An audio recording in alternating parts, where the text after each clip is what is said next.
Doctor Sudhanshu Trivedi.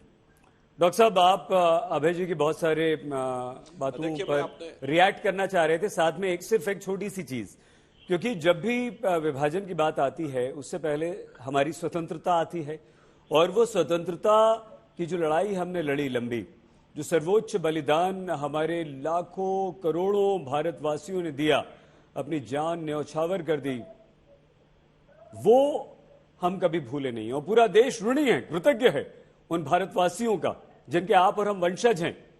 लेकिन क्या आपको लगता है कि वो फूट डालो वाली नीति अंग्रेजों की है, वो भी एक बहुत बड़ा कारण रहा इस विभाजन का? डॉक्टर त्रिवेदी। देखिए, आपकी बात में थोड़ा संशोधन कर दूं सईद जी। स्वतंत्रता विभाजन से पहले नहीं, विभाजन स्वतंत्रता से पहले आया, यह दुखद नहीं, बिल्कुल दूसरा हमारे दोनों जो विरोधी दल के प्रवक्ता हैं उनकी बातों में भी मैं संशोधन कर दूं। अभय दुबे जी ने यह कहने का प्रयास किया कि 1940 में टू नेशन थ्योरी आई, और अनुराग भदौरिया जी ने कहा 1937 में। विशाल मिश्रा जी ने उसका उल्लेख किया।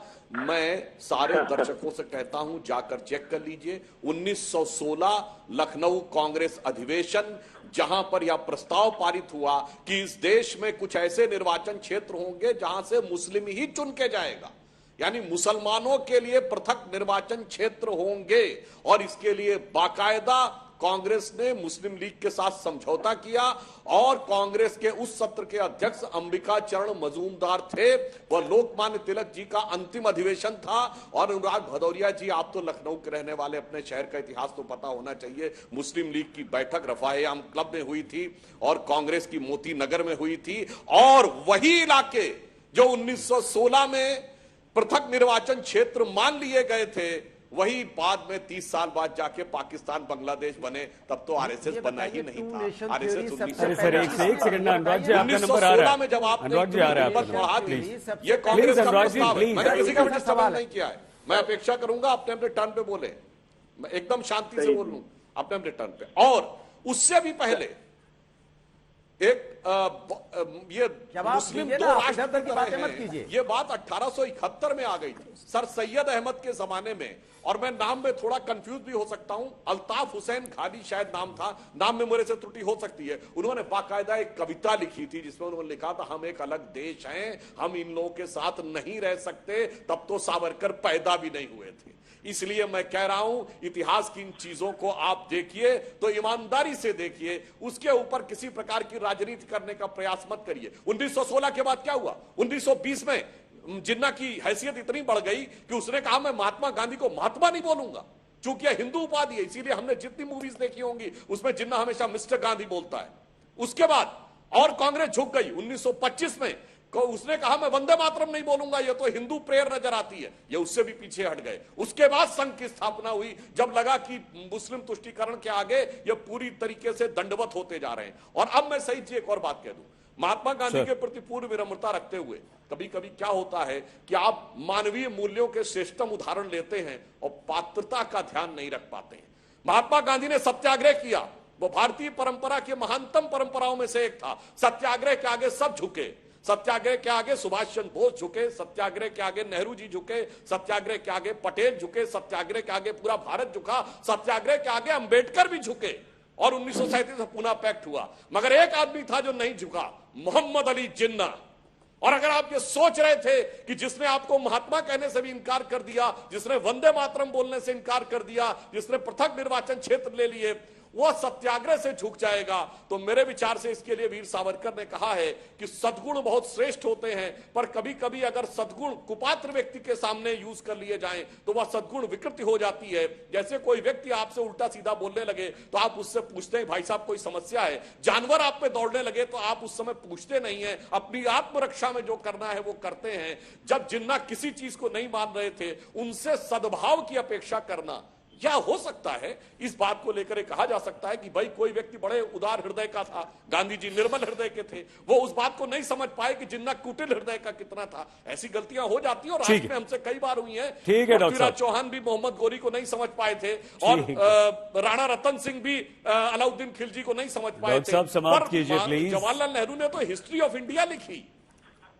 बस एक लाइन में। हाँ। नेहरू जी ने तो discovery of India glimpses of world history लिखी, वो नहीं समझ पाए। अभय जी का नंबर है। अभय जी आगे आप सुधांशु जी की बात का जवाब तो देंगे लेकिन एक छोटा सा प्रश्न हमारा भी, वो प्रश्न ये कि क्या आप ये मानते हैं कि महात्मा गांधी, देखिए आज बीजेपी डॉक्टर सुधांशु त्रिवेदी, विशाल मिश्रा जी साफ कह रहे हैं और आरएसएस की तरफ से भी बयान आ गया कि भाई ये तो भूल थी, ये उनकी गलती थी, महात्मा गांधी की गलती थी। क्या आप मानते हैं कि महात्मा गांधी अगर अड़ जाते, अपने प्रभाव, अपने प्रभुत्व का अगर वो इस्तेमाल कर लेते, तो आज हमें ये दंश बंटवारे का विभीषिका नहीं झेलनी पड़ती? अभय जी। सही जी, देखिए भारतीय जनता पार्टी, राष्ट्रीय स्वयंसेवक संघ नियोजित रूप से, मैं हर शो में ये बात कहता हूँ, सबसे पहले पंडित नेहरू से प्रतिशोध लेकर उनकी छवि को धूमिल करने की कोशिश की गई, आज तक जारी है। दूसरा नंबर है महात्मा गांधी जी का, याद रखिएगा इस शो को। तीसरा नंबर होगा सरदार पटेल का। आप जानते हैं राष्ट्रीय स्वयंसेवक संघ के 40 वर्षों से कार्यालय पर एक पुस्तक प्रकाशित करके बेची जाती है। अगस्त 2009 का मैं इकोनॉमिक टाइम्स का एक आर्टिकल है, anti Sardar Patel book sold from RSS headquarter in Gujarat. 40 वर्ष हो गए।